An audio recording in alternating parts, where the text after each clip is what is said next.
will go ahead and open for the sisters, please.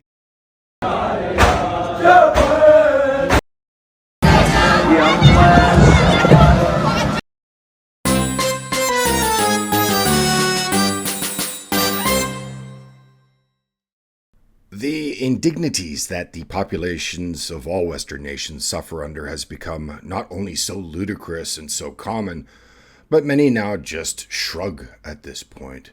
And because of this, the legitimacy and trust in the system has all but evaporated. Many believe there are no political solutions. Vote Team Red, vote Team Blue. It never really makes any difference. Policy and direction of one's country never changes. Maybe for one election cycle slightly, but it always then reverts. Now, as a thought exercise with me, try and imagine a world where resistance has been made to feel futile, where the systems of control are so intricate, so pervasive, that even the thought of social rebellion seems like a relic of a bygone era. Why this might feel so recognizable to you, even if you've never really considered it, is that this is the world that has been created around us. A world where the ruling class wields unprecedented power, and one where humans have never seen the like of. It's one where the establishment is armed with tools of surveillance, wealth, and a monopoly on violence that has, without question, created a situation where meaningful opposition is becoming nearly impossible. And in this video, I'll be taking you through the architecture of this modern fortress of control, brick by unyielding brick, and also with suggestions to foster resilience, autonomy, as well as subtle forms of resistance. But before we get to that, just a quick word from my sponsor on this video today on how you can make your own life just a little bit better. Everyone's got bad habits, and sometimes it's not about quitting, it's about finding a better alternative. Fume, the sponsor of today's video, has created an innovative flavored air device that's perfect for those moments when you want to break free from bad habits and still have something enjoyable to reach for. Fume's award-winning flavored air device allows you to draw flavor into your mouth, and it's not a vape, it's an alternative that can help you quit bad habits, and it can be used anywhere as there's no electronics, vapor, or combustion. There's not even any batteries. There's no nicotine, and it's not addictive, and it does come at a fraction of the cost of those habits that you're looking to leave behind. It's a very cost-effective alternative that has helped over 500,000 people replace bad habits with enjoyable flavors like crisp mint and orange vanilla. It's designed for portability as well as to be dexterously played with. And with flavors like herbal teas rather than combustion-based habits, it helps support you in building better routines. So go to tryfume.com/blackpigeon or scan the QR code on the screen now. And when you do, you'll receive your free topper with a journey pack, enhancing the experience of breaking bad habits with a very satisfying substitute. So then, first consider the compact at the top of the hierarchy: billionaires, financiers, and governments that all move in lockstep. This isn't a conspiracy theory. It's a reality of interconnected interests. Clearly, the wealthiest of elites, as well as a few foreign nations, not going to say which ones, but a few foreign nations, they fund political campaigns, shape policy through lobbying, and control the flow of capital. If you want to start a movement, build an organization, or challenge the status quo, what do you need? Of course, money. But the gates to capital are heavily guarded. Banks, venture capitalists, and investment firms all align with the system's priorities, not the people's. Those looking for funding that would create something disruptive, for example, something that threatens the established order, will find avenues to that capital sealed. The system ensures that only the compliant get the resources they need to thrive. And if they don't, well, they'll look for other ways within the system of shutting irritants down. And that's usually through the courts. Look at Germany and the AfD. Look to France and Le Pen. Look at the attempt at shutting down Donald Trump for years in the lead up to last year's election. Then, of course, there is the state's monopoly on violence. Emmanuel Macron just a few days ago said that he expects a major war in Europe by 2030. He zeroed, of course, in on Russia, China, and Iran. But he also said one of the main threats to the EU is separatism.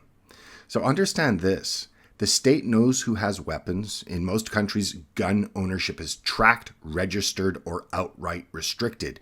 Even in places where firearms are more accessible, the government maintains detailed records through background checks, licenses, or purchase histories. Any individual or group theoretically arming themselves against government oppression is flagged long before they can organize. And the state's arsenal, but more importantly, most importantly, are its intelligence networks, and they dwarf anything a dissident could muster. Think of Waco or the way separatist movements around the world are dismantled with surgical precision. The state's grip on violence is absolute. Moreover, the mechanisms of control are deliberately fragmented with no single piece critical to the whole. No one office, no one agency holds all of the power. Instead, countless bureaucracies handle segmented tasks. For example, tax collection, surveillance, law enforcement, media regulation. If one is disrupted, others seamlessly take its place. This compartmentalization makes the system anti-fragile. It thrives under pressure, adapting and reorganizing to neutralize threats. There's no single target for dissidents to aim at. There's no Bastille to storm.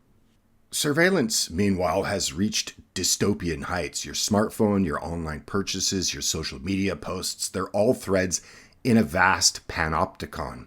Governments and corporations know your social circles, your income, your spending habits. E-commerce giants track every click. Algorithms map your behavior. If you step out of line, what is clear is that your digital footprint betrays you. This surveillance isn't just about catching criminals. It's about predicting dissent before it even forms. Media dominance seals the deal. The ruling class controls the narrative through a handful of conglomerates that shape what billions see, hear, and think. Alternative voices are pushed to the fringes, obscure websites, shadow banned accounts, or platforms labeled as misinformation, or simply people are deplatformed. Any criticism of the state or its institutions is then spun as an attack on the people themselves, rallying public opinion against dissenters. The culture war is rigged. I'll say that again. The culture war is rigged. The mainstream defines what is acceptable, and anything else is marginalized or vilified. Another thing to understand is that the system not only embraces but encourages what some call stochastic terrorism, a lone actor here or a small group there. But these are blips, inconsequential to the machine. If anything, they strengthen the machine, justifying tighter laws, more surveillance, and greater control. The system is anti-fragile. It grows stronger with every challenge. That's why you'll never see another French Revolution or Bolshevik uprising or an Islamist revolution like Iran in the 1970s. The tools of power have evolved far beyond what any mob or militia could counter. Information, wealth, and a monopoly on violence and culture are all centralized in the hands of a ruling class that's built an unassailable fortress. Resistance isn't just difficult, it's been engineered to be unthinkable. So where does that leave us? Aware, perhaps, but trapped in a system that sees every move you make before you make it. The question they've presented to you now isn't whether you can fight, it's whether you can even imagine fighting a corrupt system anymore. But there are some ways to foster resilience, autonomy, and subtle forms of resistance. Build offline networks and community resilience. Develop alternative economies using things like barter, cash, and crypto. Amplify alternative narratives whenever you can. Leverage legal and political systems.